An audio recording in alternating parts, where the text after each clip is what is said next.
ఓం శ్రీ శివాయ గురవే నమ. శ్రీ మహాగణాధిపతయ నమ.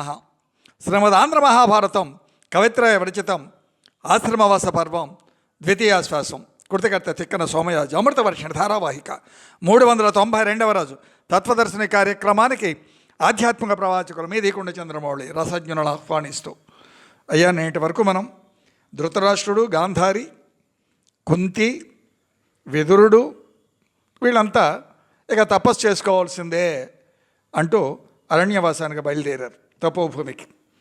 ఆ విధంగా వారు గంగా తీరానికి చేరుకున్నారు. అక్కడ బస ఏర్పాటు చేసుకున్నారు. శతయూపుడైనటువంటి రాజర్షి వచ్చాడు, వాళ్ళకి సహకరించాడు. అక్కడ ఉదయమే ఆ రేయి గడిచిపోయింది. ఉదయమే గంగానదిని దాటి ఆవల తీరం చేరుకున్నారు. కురుక్షేత్రంలో ప్రవేశించారు. ఓ చెట్టు నీడ ఇసుక దిబ్బపై కూర్చున్నారు. వాళ్ళంతా శతయూపుడు అనేటువంటి ఆయన తన ఆశ్రమంలో ఉండమన్నాడు. ఇంతవరకు నిన్న మనం చెప్పుకున్నాం. ఆనవాయితీగా నేడు విషయాను ప్రవేశానికి ముందుగా ఓ చిన్న నుతి స్వీయ రచన. కాలం చాలా బలీయమండి. ఎందుకు ఈ మాట చెప్పాల్సి వచ్చింది, ఈ నుతి రాయాల్సి వచ్చింది? అంతటి ధృతరాష్ట్రుడు, గాంధారి, విదురుడు అంతా కారణ జన్ములే. మనకంటే చాలా చాలా గొప్పవాళ్లే. వాళ్ళు ఆఖరికి ఇప్పుడు అరణ్యవాసానికి వచ్చేసారు, రాజభోగాలన్నీ వదిలేసి. కాబట్టి లయకారిణి కాలము లేనముగా వించు సర్వము లీలగా నియమ నిగమాగమసార రసోన్మయాంబోధి జనిత తరంగలయాత్మకలీలం. ఎలా చేస్తుందండి? లీలగా నియమ నిగమాగమసార రసోన్మయాంబోధి జనిత తరంగలయాత్మకలీలం మాయాలోలతలీల. ఓ మనిషి, మాయాలోలతలీల కలకాలమెవ్వరట, కలకాలమెవ్వరట ఈ ప్రయాణమున పూర్వ పరంపరంబు ఎరుంగరానివి, పూర్వ పరంపరంబు ఎరుంగరానివి ధర్మ సాధనే రక్షగాక.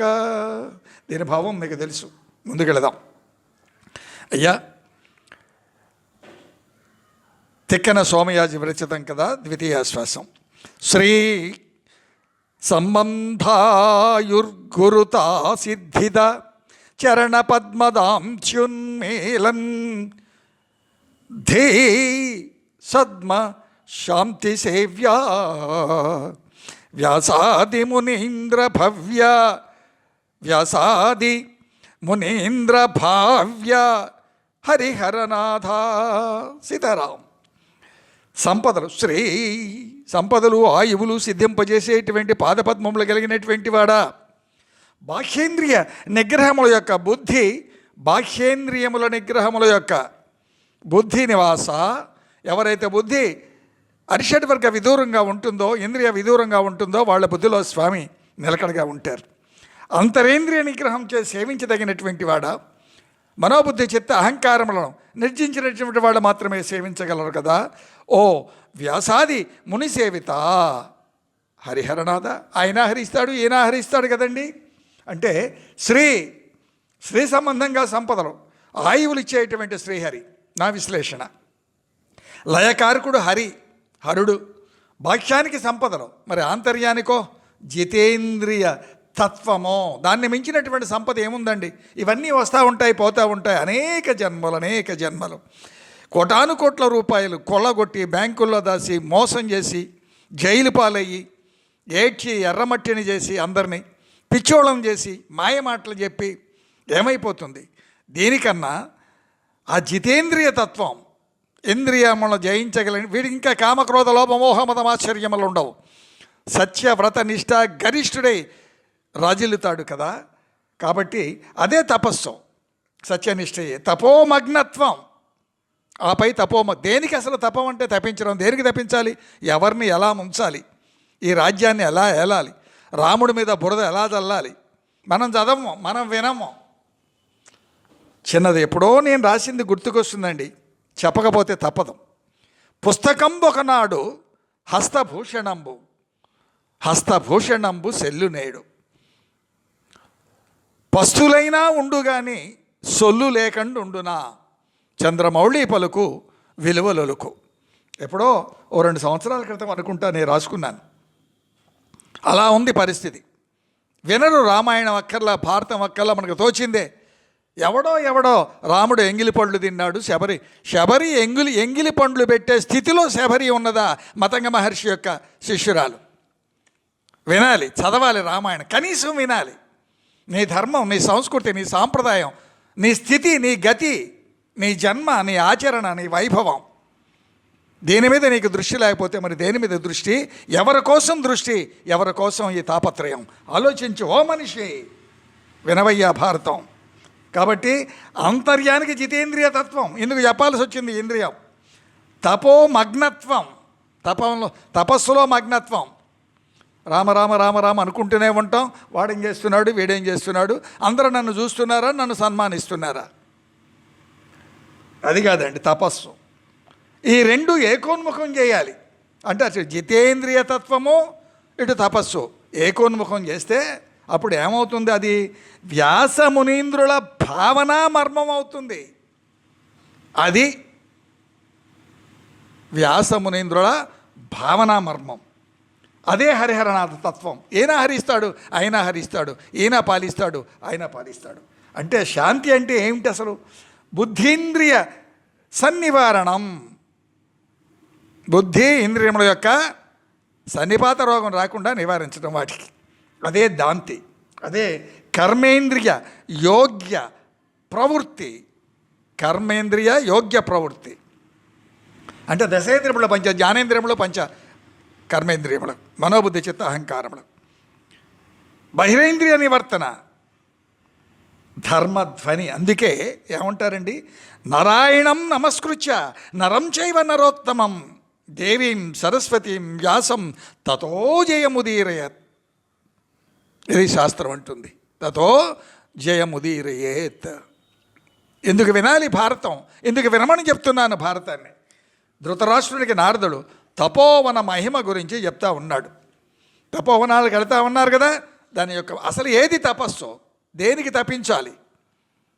అక్కడ కూడా నా నా నా నా కాదండి, ఏమనాలి?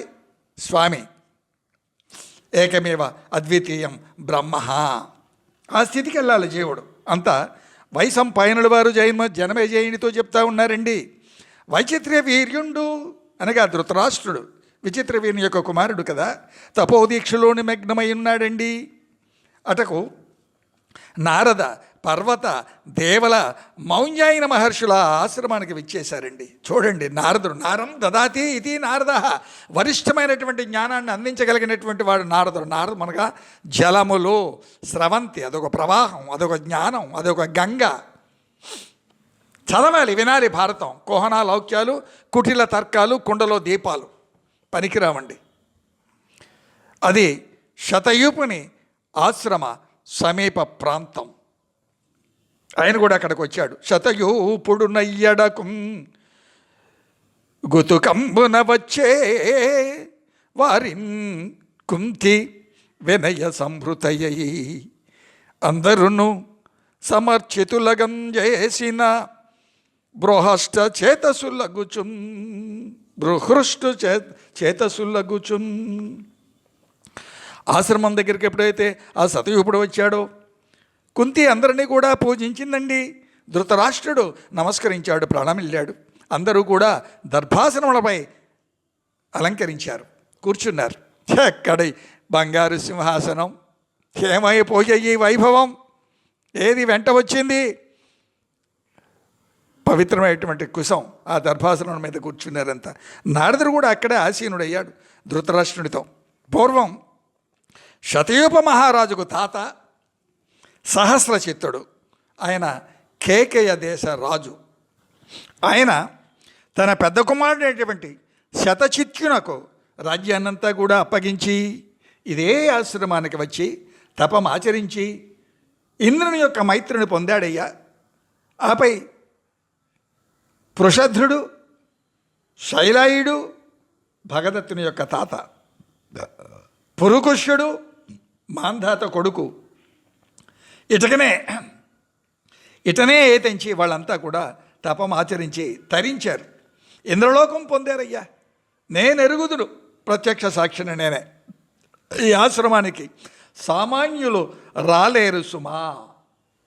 ఇది ప్రాప్తములు. ఆయన ఆశీర్వదించాలండి, ఆయన పాదాలు పట్టుకోవాలండి. దిక్కుమాలిన కాళ్ళు పట్టుకోవటం కాదు, దిక్కుమాలిన వాళ్ళని ఆశ్రయించడం కాదు. అందరికీ దిక్కైనటువంటి వాడిని ఆశ్రయించాలి. దిక్కులకు దిక్కు ఆయనే కదా, పరతత్వం కదా. ఆయన తలుచుకుంటే ఏదైనా వస్తుంది.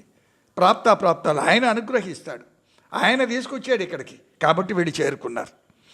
వ్యాసుని దయ వలన నీకు ఈ భాగ్యం కలిగింది.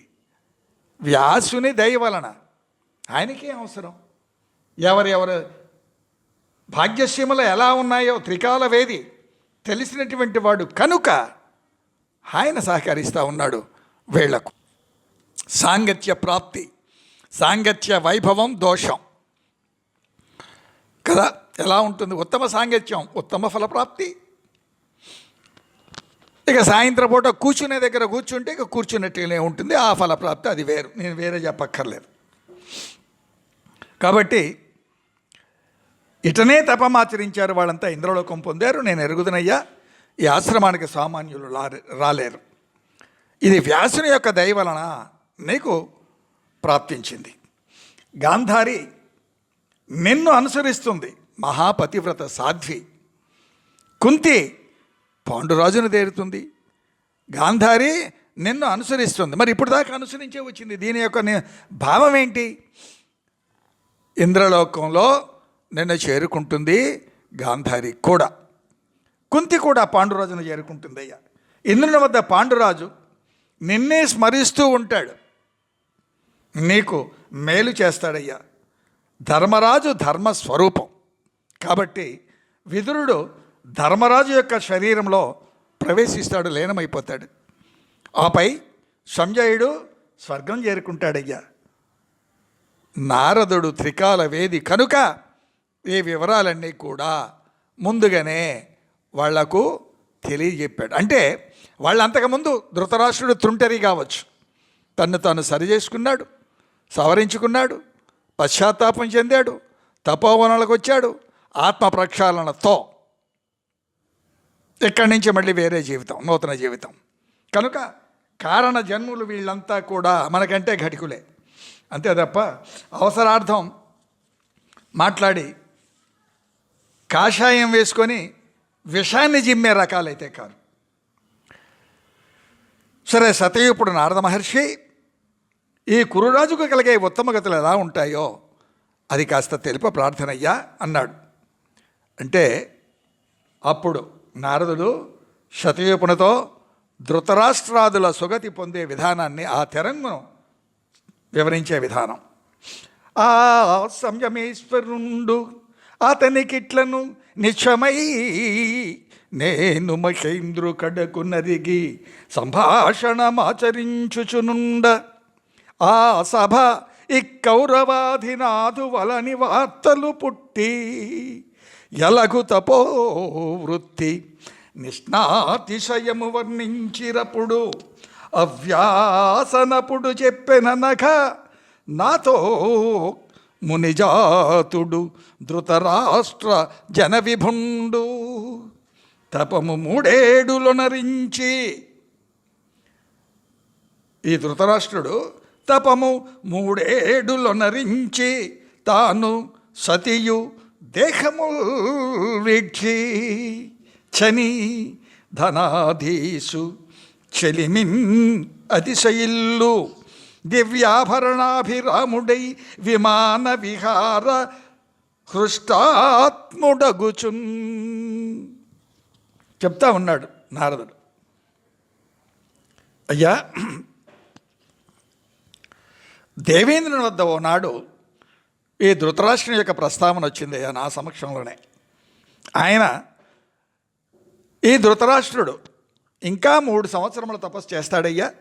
ఆపై ఈయన ఇల్లాలైనటువంటి గాంధారి శరీరం విడిచి కుబేరుని పుష్పక విమానాన్ని అధిరోహించి విహరిస్తారు. స్వయంగా ఇంద్రుడు నాతో చెప్పాడు. పాండురాజు పొంగిపోయాడయ్యా. ఆపై అందరూ నిష్క్రమించారు. వారంతా సంతృప్తులయ్యారు. కుంతి పాండురాజును చేరుతుంది. ఇది కూడా ఆయనే చెప్పాడు. హస్తినలో పాండవులు వీరి ఎడబాటును ఇది ఈ రకంగా నడుస్తూ ఉంది. ఇక అక్కడ హస్తినాపురంలో ఎలా ఉందండి, వీళ్ళంతా వచ్చేశారు కదా, ఆ పాండవులు వీరి యొక్క ఎడబాటును భరింపలేక ఆ జరిగిన సంఘటనలన్నీ ఒక్కొక్కటి తలుచుకొని దురపిల్లి, ఆపై ఓనాడు ధృతరాష్ట్ర, గాంధారి, కుంతి ఆదిగా అందరినీ దర్శించాలి అని బయలుదేరారు. వారు యమునా తీరాన స్నానాదులకై వెళ్ళి ధృతరాష్ట్రాదులను ఆ తీరాన్నే దర్శించుకున్నారు. అంతా ఆశ్రమం చేరారు. అట ఉన్నటువంటి మునులు కోరగా సంజయుడు వాళ్లకు ఆ వివరణ అంతా ఇస్తున్నాడు. మిగతా విషయాన్ని రేపు ముచ్చరించుకుందాం. ఆ తీరు తెన్ను వాళ్ళు ఎలాగ పాండవులను దర్శించారు ఆ విధానం రేపు ముచ్చరించుకుందాం. స్వస్తి ప్రజాభ్య పరిపాలయంతాం న్యాయేన మార్గేణ మహిన్మహేష గోబ్రాహ్మణేభ్య సోమస్తు నిత్యం లోకా సమస్త సుఖినో భవంతు. ఏత సర్వం శ్రీ సీతారామచంద్ర చరణారవిందార్పణమస్తు. ఓం శాంతి శాంతి శాంతి. అయ్యా శివాజ్ఞగా శ్రీ వెంకటరామ నారాయణులకు సమర్పించబడుతున్న ఈ కార్యక్రమాన్ని ఆదరించే ప్రార్థన, మాతల విన మనవి గర్భస్థ శిశువులకు వినిపించే ప్రార్థన.